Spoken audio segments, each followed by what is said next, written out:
बताइए राजा भाई, माननीय अध्यक्ष, क्या बोल रहे हैं? संभल के विषय में ही चर्चा नहीं है, मैं हम अपना चर्चा नहीं है राजा भैया, कोई चर्चा स्वीकार नहीं कर रहे हैं माननीय कि चर्चा कराई जाए या ना आपको कराई जाए। ऐसे तथ्य जो ना आए हो कुछ बताना चाहते जी 5 मिनट 5 मिनट नहीं 2 मिनट, कुछ तथ्य जो इस सदन में रखे गए, इसके बाद आपको उनको भी सूचना दी है, तो श्रीमान वो आपत्तिजनक है। कुछ बिंदु मैंने भी उनकी भी नोटिस है। इस सदन की कार्रवाई लाइव देखी जाती है, रिकॉर्ड रहता है।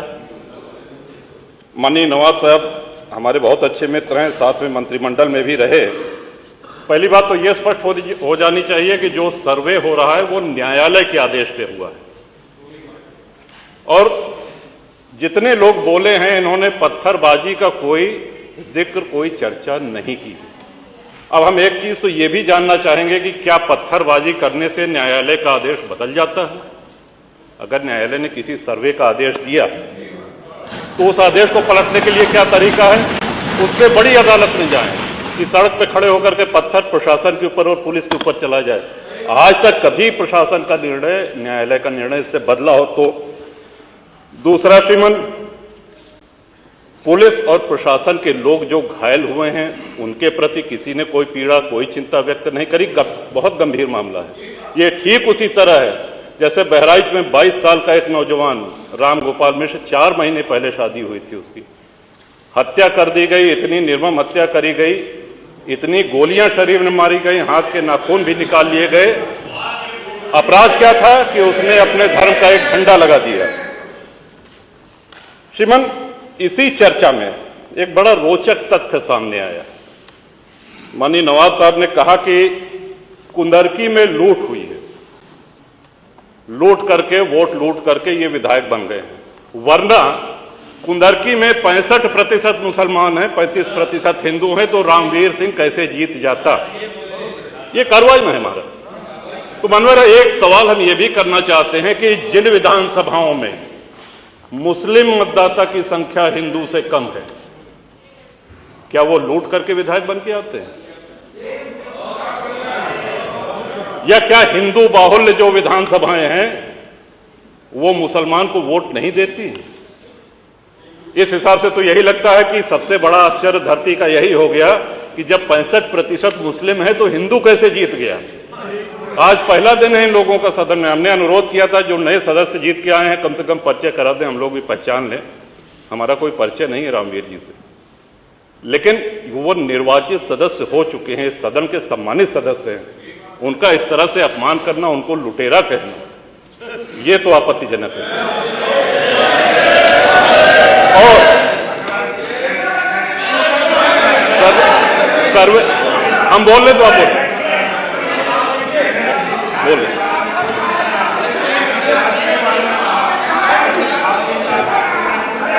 माननीय अध्यक्ष जी, 2 मिनट में अपनी बात 2 मिनट में अपनी बात समाप्त कर रहा हूं। 2 मिनट में अपनी बात समाप्त कर रहा हूं। हम लोगों ने भी बड़े धैर्य से सुना। तो इस सदन का एक क्राइटेरिया, एक मापदंड क्या ये तय मान लिया जाए कि जहां हिंदू अधिक है वहां हिंदू विधायक को ही जीतना चाहिए, मुस्लिम विधायक सिर्फ वहीं से जीतना चाहिए जहां मुस्लिम की आबादी 50% से अधिक है? अगर ऐसा नहीं हुआ तो ये मान लिया जाए कि वोटों की लूट हो रही है, या विधायक लुटेरा बन के वोट को लूट करके जीत करके आया है, बेईमानी से आया है? तो श्रीमान, ये तो इन शब्दों को कार्रवाई से हटाया जाना चाहिए। ये सदन के विधायक का अपमान है। और एक बात और कही गई कि सर्वे शांतिपूर्ण चल रहा था। एक हिंदू होने के नाते, एक सनातनी होने के नाते माननीय अध्यक्ष जी, हम तो ये कहते हैं कि न्यायालय किसी भी मंदिर पर सर्वे का अगर कोई आदेश करती है तो मैं नहीं समझता कि किसी भी सनातनी, किसी भी हिंदू को कोई आपत्ति होगी। हमने किसी के धर्मस्थल तोड़ के अपने धर्मस्थल नहीं बनाए। करें जहां करना हो सर्वे करें, हम कभी गुम्मा अद्धा नहीं चलाएंगे, हम पत्थरबाजी, हम न्यायालय के निर्णय का सम्मान करेंगे। तो शासन का काम, प्रशासन का काम तो न्यायालय के निर्णय को लागू कराना होता है। तो इसलिए माननीय अध्यक्ष जी, इस पे चर्चा कराई जाए। चर्चा में भाग लेने की इच्छा इधर भी है, इधर भी है, बहुत से लोगों की है, और चर्चा कराई जाएगी तो बहुत सी सच्चाइयां सामने आएंगी। बहुत माननीय नेता प्रतिपक्ष, माननीय नेता, माननीय नेता, माननीय अध्यक्ष जी, माननीय नेता प्रतिपक्ष, विधानसभा नियमावली में यह नियम है माननीय नेता कि प्रतिपक्ष। नियम 56 में जब ग्राह्यता पर बात होती है तो जो नोटिस दिए होते हैं उन्हीं को बोलना चाहिए। जब चर्चा होती है तो पूरा सदन, कोई भी सदस्य उसमें हिस्सा ले सकता। मैं कोई आपत्ति इस बात की है, क्या माननीय सदस्य ने आपको कोई नोटिस दी थी? अगर नहीं नोटिस दी है तो ग्राह्यता पर इनको कैसे बोलने दिया गया? मैं ज़्यादा नहीं, 2 बात कहना चाहता हूँ। मैं बहराइच खुद गया था। माननीय मुख्यमंत्री जी, बहराइच में जिस रास्ते से जुलूस निकलता था उस रास्ते में परंपरागत रूप से 50 मीटर में बड़ी घनी बस्ती है और वहाँ बड़ी संख्या में मुस्लिम आबादी है। जब पहले जुलूस जाता था तो वहाँ बड़ी संख्या में फोर्स लगा दी जाती थी। अब की बार कोई फोर्स लगाई नहीं गई और वहीं झगड़ा वितंडाबाज शुरू किया गया। अब ये कहना कि फोर्स मांगी नहीं गई, अरे सुनिए चुप रहो। हम भी जानते हैं। अरे शांत देखिए, माननीय प्लीज शांत। वहाँ के थानाध्यक्ष ने पुलिस अधीक्षक को चिट्ठी लिखा था, थाना हरजी क्षेत्र में हर वर्ष की भांति इस वर्ष भी दशहरा हर्षोल्लास से मनाया जाएगा, जिसको सकुशल संपन्न कराने हेतु अतिरिक्त पुलिस बल की मांग हेतु प्रत्यावेदन।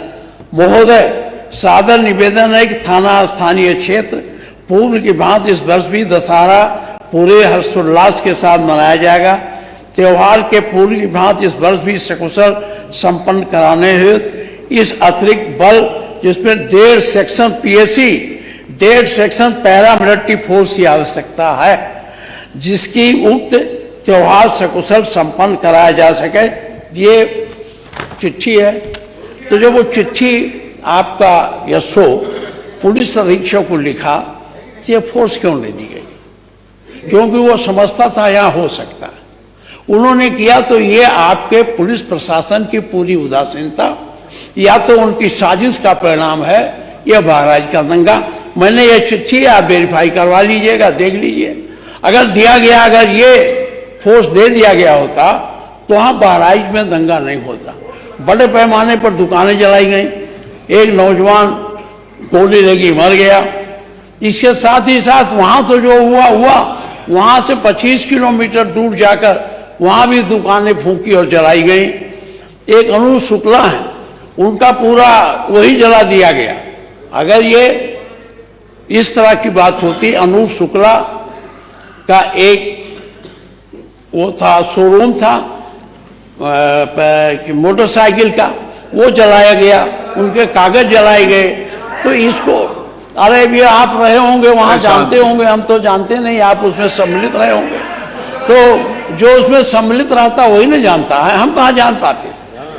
तो इसलिए मैं एक बात ये मुझे कहना था, इसकी जांच आप जरूर करवाइए। क्या पुलिस अधीक्षक के स्तर पर ये अगर गलती हुई, जिसमें 50 तमाम लोग, 7 लोग जेल में हैं, कितने लोग भागे हैं, 10 बस भागे हैं, वो इस भय को भी दूर करिए। यहाँ एक बात और कहना चाहूँगा, मुख्यमंत्री जी, हमेशा चलेगा। जब एक्ट पास हो गया था तो एक्ट में सुप्रीम कोर्ट में जब पिटीशन गया तो चीफ जस्टिस ने सर्वे की बात कर दी, और आप जानते थे इस सर्वे से अनावश्यक विवाद पैदा होगा तो सरकार को इसकी पुनरीक्षण याचिका दायर करनी चाहिए थी सुप्रीम कोर्ट में, जो नहीं हुई। अच्छा, ये जानते हुए कि सर्वे के बावजूद एक्ट के अनुसार उसका कोई रूप नहीं बदला जा सकता, मस्जिद को मंदिर नहीं बनाया जा सकता, मंदिर को मस्जिद नहीं बनाया जा सकता, ये उस एक्ट में प्रावधानित है, तो सर्वे का क्या मतलब है? सर्वे कराने का मतलब है सांप्रदायिक भावना को चोट पहुंचाना और जो हमारी समरसता है उसको बिगाड़ना। आज हम कहाँ खड़े हैं? जिस बुद्ध की धरा से दया और करुणा का संदेश गया हो, जिस उत्तर प्रदेश की धरा से वसुधैव कुटुंबकम का नारा निकला हो, आज वहीं अपने निवासियों के साथ क्या हो रहा, कितने भेदभाव हो रहे हैं, इसको कौन देखेगा? सनातन धर्म के पैरोकार लोग, सब लोग रोज इस बात को करते हैं, लेकिन आज ये क्यों हो रहा है? मैं आपसे निवेदन करता हूं कि मैं बहुत ज़्यादा हमारी घटनाओं पर बात हो गई, एक तो बहराइच की, दूसरी ये अब तो सुप्रीम कोर्ट ने प्रतिबंध लगा दिया, नहीं होगा, लेकिन इसकी उच्च स्तरीय जांच बहराइच की भी आपको करानी चाहिए। बहराइच केवल अधिकारियों के जांच पर न जाइए, आप तो विपक्ष में भी रहे हैं, ये अधिकारी, तब आप इनकी भी आलोचना करते रहे हैं, अब आप सरकार में हैं तो इनकी बातें सुन लेते हैं। ये कैसी रिपोर्ट देते हैं, कैसे आपको गुमराह करते हैं, कैसे शासन को इधर से उधर करने की बात करते हैं। इससे सावधानी पूर्वक आपसे मेरा निवेदन है। संभल भी उच्च स्तरीय जांच तो आपने बना दिया, कमेटी बना दी है। अब मैं अच्छा, ये आपने कहा मंदिर मिल गया, तो मंदिर तो अच्छी बात है, मिल गया, पहले से था, कौन नयापन आ गया। ये हुआ कि उस मंदिर का ताला खोल के आपने पुजारी बैठा दिया, पूजा हो, तो मंदिर का तो कोई विरोधी है नहीं। हर आदमी का, हमारे घर पर भी मंदिर है, हमारे घर के सामने बड़ा नहीं छोटा सा ही है, रोज उसमें जल चढ़ाया जाता है, हर हिंदू के घर पर होता है। तो कोई पुरातत्ववेत्ता ने खोद के तो निकाला नहीं है कि बड़ी प्राचीन मंदिर को निकाला। इसको लेकर इतना चल रहा है, मंदिर मिल गया, मंदिर मिल गया। अरे मंदिर था ही, मिला क्या? मंदिर था। इसलिए मैं आपसे आग्रह करूंगा, इस उत्तर प्रदेश की धरा को आप सांप्रदायिकता के आग में जाने से बचाइए। अगर ये सांप्रदायिकता की आग भड़की तो पूरा उत्तर प्रदेश यानी पूरा हिंदुस्तान में एक ऐसी स्थिति पैदा होगी जो हमारी समरसता है, जो हमारा हिंदू मुसलमान का भाईचारा है, वो टूटेगा। और जब वो टूटेगा तो अच्छी स्थिति नहीं बनेगी। इसलिए मैं आपसे आग्रह करता हूं कि आप इन दोनों घटनाओं का, आपने वहां तो, अब नहीं जानता, कमीशन ऑफ इंक्वायरी एक्ट के अंतर्गत उसे आपने जारी किया है। अगर कमीशन ऑफ इंक्वायरी एक्ट के अंतर्गत हुआ है तब तो जांच रिपोर्ट सदन के पटल पर आएगी। अगर कमीशन ऑफ इंक्वायरी एक्ट के अंतर्गत आपने जांच नहीं बैठाई है, सदन के पटल पर नहीं आएगी। मेरा आपसे अनुरोध है कि अगर वो सदन, वो कमीशन ऑफ इंक्वायरी एक्ट में नहीं है तो उसे उसी स्तर पर है जिससे उनकी रिपोर्ट सदन में आ जाए और हम लोग पूरे तथ्यों से वाकिफ हो सकें। मैं इन्हीं शब्दों के हिसाब से कहता हूँ, सारे लोगों की इच्छा इस पर चर्चा हो जाए। अब समय भी है क्योंकि आपके पास कोई काम नहीं है, तो अगर आप चर्चा करा दें, संसदीय कार्य मंत्री जी तो चर्चा पर राजी नहीं होते, इधर आते तो रोज मुझसे लड़ते थे, चर्चा कराओ चर्चा कराओ, और बेल में भी आ जाते थे, और जब मैं कहता हूं तो सुनते नहीं।